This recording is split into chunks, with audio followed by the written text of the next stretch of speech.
ini melaksanakan ibadah sholat subuh berjamaah. Doa dan harapan mudah-mudahan ibadah sholat subuh yang kita laksanakan diterima oleh Allah dan menjadi amal yang soleh bagi kita. Amin ya rabbal alamin. Salam dan salam kepada Allah kita mohonkan semoga tercurah selalu untuk arwah Nabi Muhammad sallallahu alaihi wasallam. Allahumma shalli ala Muhammad wa ala ali Muhammad.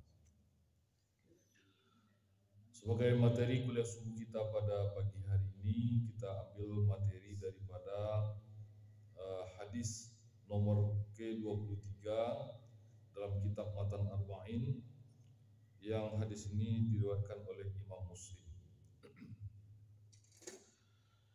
Bismillahirrahmanirrahim. An Abi Malik Al-Haris bin Asim Al-Ash'ari radhiyallahu anhu qala qala Rasulullah sallallahu alaihi wasallam. Apa sabda Rasulullah sallallahu alaihi wasallam? At-tuhuru syatrul iman. Kebersihan itu dia merupakan bahagian daripada iman. Ada kalimat yang biasa kita dengar, itu dipampangkan di tempat-tempat umum atau juga di sekolah. An-nazafatu minal iman. Itu merupakan ungkapan. Yang betul secara hadisnya itu adalah at-tuhuru syatrul iman. Itu yang menurut lafaz hadis. Jadi kalau an-nazafatu minal iman, walaupun maknanya hampir sama, tapi lafaz yang berasal daripada hadis adalah at-tuhur, bukan an-nazafatu. Bapak dan Ibu yang dimuliakan Allah, apa makna at-tuhuru syatrul iman? Di dalam surat At-Taubah ayat 28, Allah memerintahkan, auzubillahi minasyaitonirrajim, ya ayyuhallazina amanu innamal musyrikuna najasun. Wahai orang-orang yang beriman, hanya saja orang musyrik itu dia adalah najis.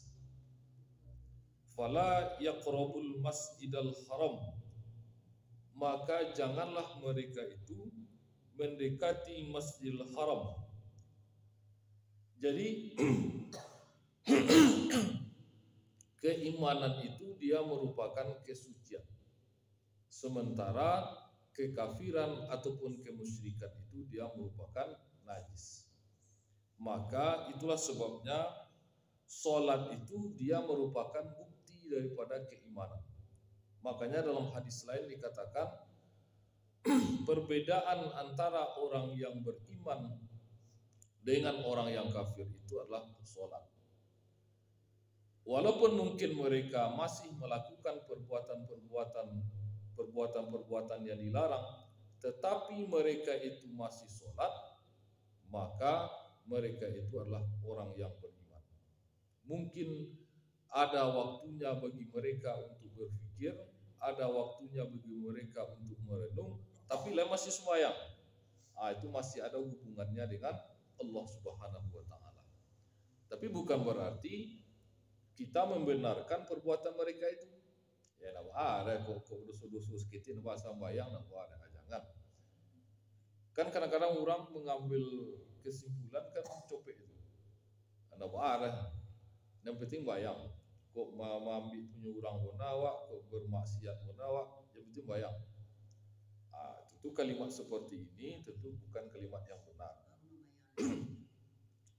Jadi selagi orang itu masih mendirikan sholat, maka dia tetap orang yang beriman kepada Allah Subhanahu wa taala. Jadi itu makna daripada at-tuhuru syatrul iman. Maka nanti orang-orang yang mereka sholat, mereka itu syarat sah sholatnya itu adalah suci badan, pakaian dan tempat.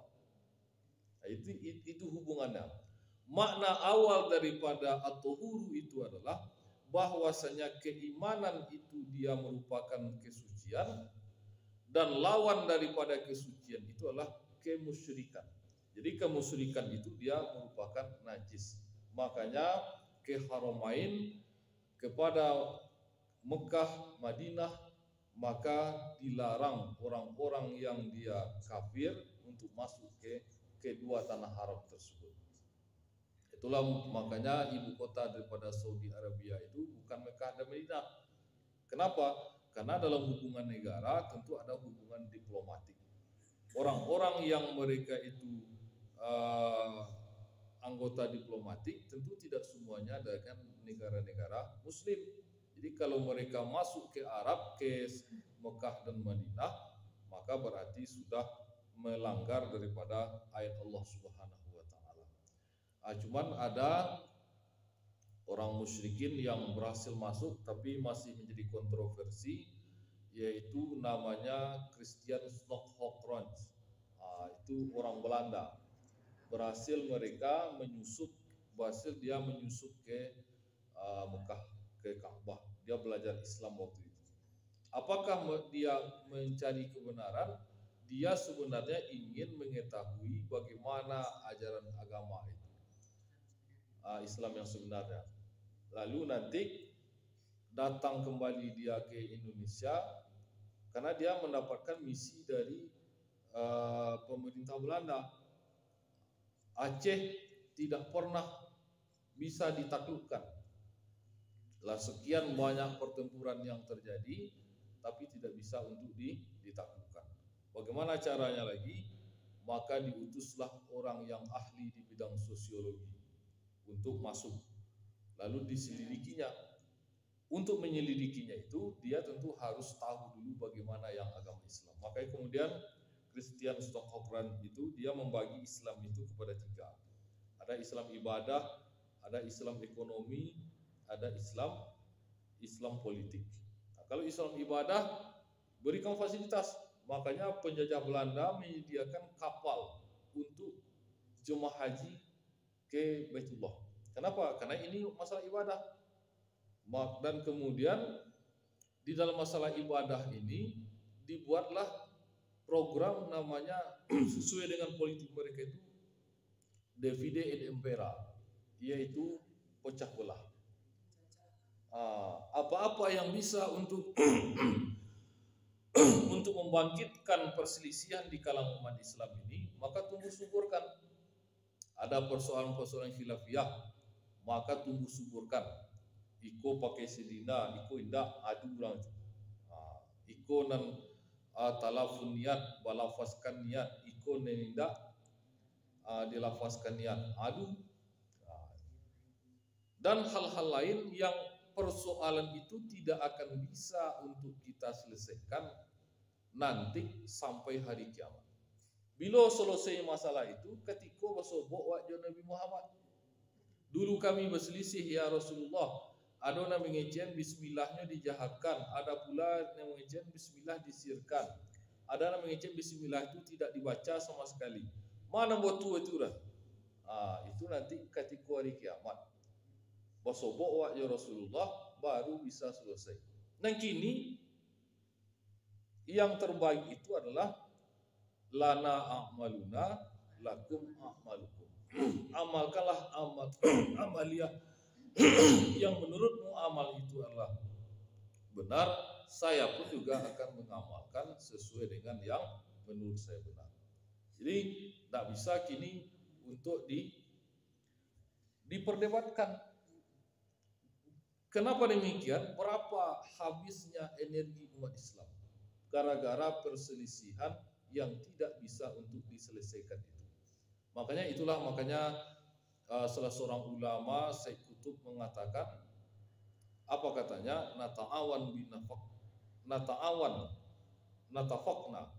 Bertolong-tolonganlah kita, bekerjasamalah kita di hal yang kita sepakati, wa nata'aza bimakhtalafna. Dan berlapang dadalah kita di hal yang kita perselisihkan. Kenapa? Di saat jargon-jargon disampaikan, ini sunnah, ini bid'ah, ini sunnah, ini bid'ah, maka kemudian yang terjadi perpecahan. Padahal ada suatu sunnah yang besar sekali di dalam Al-Quran yang terlampaui oleh gara-gara statement-statement itu. Apa itu? Innamal mu'minuna ikhwah. Orang mukmin itu dia bersaudara. Apa tanda orang beriman itu? Yakin dia dengan Allah. Yakin dia dengan malaikat. Yakin dia dengan Rasul. Yakin dia dengan kitab. Yakin dia dengan hari akhirat. Yakin dia dengan qada dan qadar. Itu tanda orang beriman. Kitab suci wak samo, nabi wak samo. Percaya wak juga hari akhirat. Nan wak sembah Allah. Lalu kenapa kita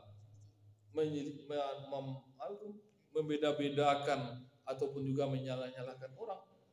Maka kalau disitulah kalau yang saya pahami begini, kalau kalian memahami seperti itu, ya laksanakan. Kita ini masih saudara. Innamal mu'minuna ikhwah. Hanya saja orang beriman itu mereka bersaudara. Jangan sampai satu jemaah gara-gara pengajian pecah jemaah itu. Abu elai tempat ibadah cek lain. Dan tempat ibadah niku aja ndak terpenuhi. Abu elai celai berapa banyaknya energi yang habis. Itu tengok itu Abu elai tempat ibadah cek lain isu lah lotih dulu tinggal itu. Bagaimana kalau seandainya kita sempurnakan saja tempat ibadah? Ada suatu tempat yang mungkin kita katakan tempat itu dia adalah tempat pelosok. Kalau tipe Dewak, tapi tidak usah kita sebutkan tempatnya. Tapi kalau di Sobuk Dewak itu pasti menganggap mereka itu orang terpelosok. Tapi dalam beribadah mereka itu lebih toleran. Pewak ceramah ke situ waktu Ramadan. Di tempat itu orang solatnya 2 versi. Ada yang solatnya 8, ada solatnya 20. Ada solatnya 8 di dalam satu masjid yang sama. Solat isyanya sama, lalu kemudian mereka solat santapan rohani, lalu kemudian setelah itu solat tarawih. Imamnya 2. Yang pertama sama-sama solat yang 8 dulu. Pas sekali kena ke eran lah. Ya, solat 8 dulu, seluruhnya ikut sama solat. Lalu kemudian yang 8 ini tentu mereka witir. Maka yang solat 20 mereka istirahat dulu. Mundur mereka ke belakang. Diberikan kesempatan kepada yang 8 untuk witir. Lalu setelah itu lanjut yang 20. Yang 8 jagonya lah adonan duduk, adonan pulang aja. Imamnya bertukar. Imam yang 8 dulu, baru setelah imam yang 20. Kan tidak ada masalah. Masjidnya sama. Mereka bisa bersama-sama beribadah dan tidak ada persoalan. Nah, kadang-kadang dalam persoalan-persoalan khilafiyah itu awalnya jemaahnya satu, akhirnya jemaah pecah. Bahkan sampai ada persoalan pribadi bagi kadang-kadang yang muncul. Jadi kalau kita menegakkan sunnah lalu akhirnya rusak ukhuwah, sunnah apa yang kita tegakkan yang seperti itu? Jadi tanda-tanda orang yang mengikuti sunnah itu apa? Mereka itu bersaudara. Jadi hal-hal yang memecah-mecah inilah yang perlu untuk kita waspadai. Apa misinya sebenarnya? Karena sudah ada contohnya zaman Belanda dulu, persoalan-persoalan yang khilafiyah itu sengaja untuk diangi-angikan. Agar umat Islam, sesama umat Islam saling salah menyalahkan. Saling tuding-munding. Padahal persoalan itu tidak akan dapat untuk kita selesaikan. Bosobok wajah Nabi dahulu, baru selesai persoalan itu. Cuman untuk memahaminya tentu perlu ada penjelasan yang lebih dalam. Badai sampai muncul perbedaan itu. Kalau itu yang dikaji, itu boleh. Badai sampai ada 2 pendapat. Dan iko dasar hadisnya bagi dia. Yang iko dasarnya begini, dan iko dasarnya begini. Tapi kenapa mereka berbeda? Nabinya sama. Ada beberapa faktor. Mungkin saja periwayat hadis ini tidak mendapatkan hadis ini, atau periwayat hadis ini memandang hadis ini tidak kuat. Tapi bagi periwayat hadis ini kuat. Apa acaro itu menyalahkan satu dengan yang lain? Karena sudah pandangan subjektif. Pandangan subjektif. Maka itulah kalau ada riwayatnya yang berbeda dan sama-sama ada dasarnya, mungkin juga ada pemahaman atau tafsirnya, berarti itu bukan tidak ada dalil. Yang ada itu artinya berbeda dalam memahami dalil. Tapi kalau memang tidak ada dalilnya sama sekali, itu baru kita mengatakan tidak ada dalilnya. Tapi kadang-kadang ada pula orang yang tidak jujur, supaya ini yang saya baca tidak saya temukan ini. Padahal dibaca cik baru dibaca, cik majalah aja dibaca, atau mendongeng di YouTube. Disampaikan deh penceramah itu bahasa begini-begini. Itu pula nanti disampaikannya. Saya tidak menemukan yang seperti itu. Lah bara buku nanti baca. Kitab Sahih Bukhari je bara tahu baru. Sebab itu syarahnya Fathul Bari sebab itu. Itu cik syarah hadis. Kemudian ada Sahih Muslim, ada pula Sunan At-Tirmizi, ada Sunan Nasai. Abi humua lu tomat dak baca tu. Di kecil ndak ada. Baru awak cuma mendengar dari sanu atau juga mendengar dari membaca dari majalah. Wah kecil awak lah membaca. Ini adalah merupakan pembohongan dalam bidang ilmiah. Jadi tidak boleh ada seseorang yang seperti itu. Nah, Bapak dan Ibu yang dimuliakan Allah, jadi kebersihan itu makanya kalau kita belajar di dalam kitab Thaharah, ada kebersihan lahir, ada kebersihan batin. Kalau fikih dipelajari kebersihan lahir saja. Tapi di dalam akidah dipelajari kebersihan batin. Apa puncak daripada kebersihan batin itu adalah ikhlas lillahi ta'ala. Mukhlisina lahuddin. Wa ma umiru illa liya'budullaha mukhlisina lahuddin. Apa yang bersih sama sekali itu adalah bersih kita daripada sifat hasad. Apa sifat hasad itu adalah? Yaitu di saat orang lain dapat nikmat, muncul rasa tidak senang dalam diri awak. Atau ketika orang mendapatkan musibah, senang hati awak. Itulah hasad. Ketika orang dapat nikmat, bingit awak. Padahal nan kainyo tu ndak punya awak dia orang. Tak punya awak. Inyo itu mendapat karena usaha dia sendiri. Tapi balik muncul rasa tidak senang dalam diri kita. Itu yang kita bersihkan. Kita bersihkan.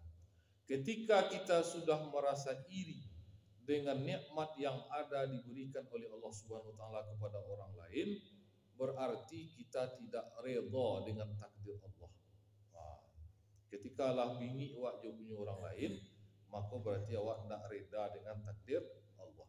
Karena Allah telah menetapkan rezeki kita, maka tugas kita adalah mencari rezeki itu secara maksimal. Karena belum tentu lagi nampak di awak itu dan nadu di orang lain itu, inyo sesonang hati awak kalau seandainya awak dapat itu. Belum tentu. Inyo dapat sesuatu hal yang awak suka pula. Inyo yang benar sonang guna gaya dapat inyo anak ketujuh di awak. Tapi kalau awak telusuri ke inyo belum tentu. Belum tentu sesonang dan awak bayangkan. Walaupun mungkin dia awak nampak inyo yang benar sonang, tapi belum tentu sesonang itu. Ada pemikiran lain yang difikirkannya sehingga dia tidak bisa menikmati apa yang ada itu. Tapi nampak awak nan zahir saja. Nan zahir. Awak lah paneh. Mungkin dia bisa membuat rumah, bisa membeli kendaraan yang bagus, atau mungkin mempunyai anak-anak yang berhasil. Tapi dalam hatinya dia tidak merasa senang. Rumah nan bagus yang dimilikinya, di dalam itu dia tidak senang. Tapi dia awak lueh deh, yang ancak rumah sana lueh. Atau kendaraannya pakai Honda Nmax, pakai Auto, pakai Nia. Tapi inyo tak sesenang itu. Tak sesenang dalam bayang awak yo sonang guna. Setiap pagi yo lalu yo tu bekojo keluar. Seperti deh yo na sonang guna ke. Tapi pemikirannya berpikir tu. Ba anda sudaiku. Sehingga lupa dia menikmati itu. Mungkin ada hal-hal tertentu nana doa-doanya. Jadi dikurangi dari segi jumlahnya dibanyakkan oleh Allah, tapi dari segi lain dikurangi rasa dia menikmati. Rasa menikmati. Atau mungkin makannya jo ndak boleh banyak-banyak. Awak alhamdulillah makan awak lebih je. Tak ada tak ambil pindah. Ada ambil. Walaupun mungkin sambal awak mungkin ladu bertumbuk, kemudian hobu torong, panggang ikan bakuk, rebus bibit sampai akan lebih macam. Abis nasi sangat, abis boleh segantang. Sama-sama. Nah, ada seorang lah. Abis. Nak bertimbang. Inyo memang rumah rancak, oto rancak, tapi makan bertimbang. Nak boleh makan iku makan dia. Awak lalu sadonya. Kuruban orang Cinan juga jo. Agi dem poruk deh untuk gula poruk, gula putih. Masih bisa jo. Inyo nak lagi. Tengok daging, yang banyak mana. Tengok isi poruk, ikut jalan. Jadi makanya dibuatlah oleh Rasulullah SAW, apa yang punya awak itu apa yang kita makan, apa yang kita pakai. Itulah.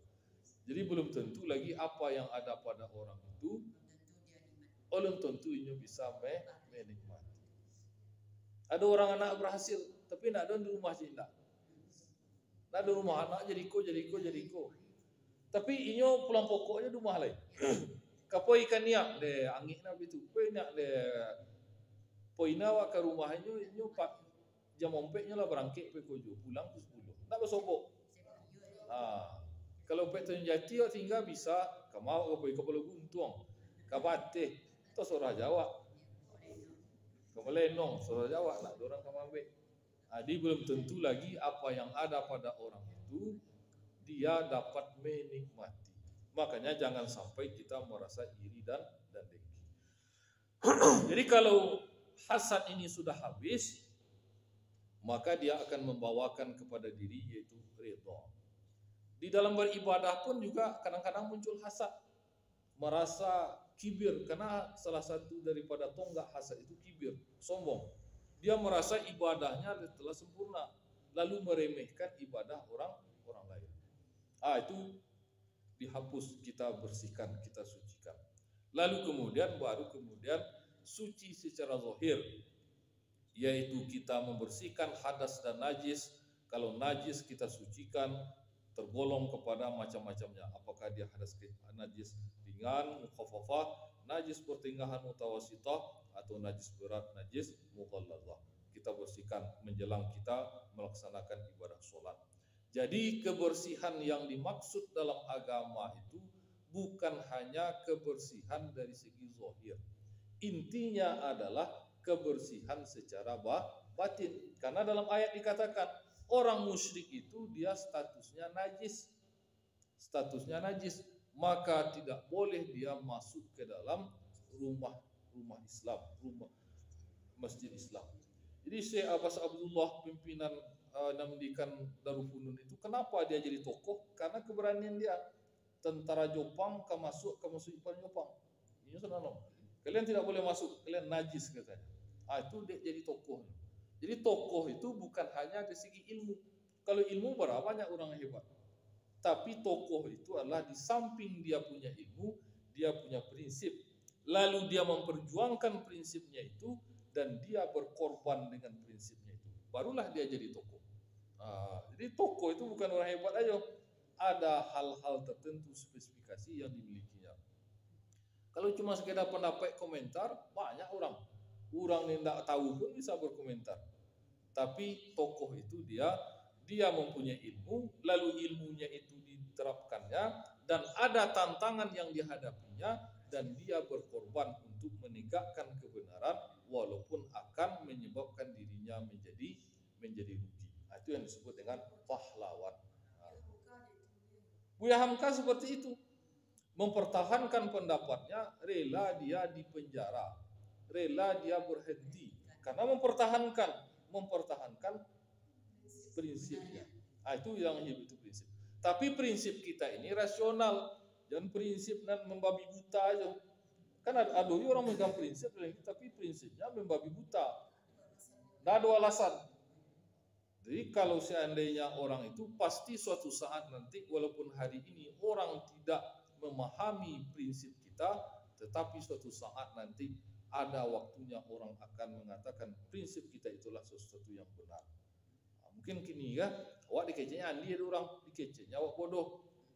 Tapi suatu saat nanti orang akan mengakui prinsip awak. Itulah Bapak Ibu lah 6:10 kita kotu kini kotu agak lambat. Ini kalau cepatkan agak terlambat awak sampai ke sekolah.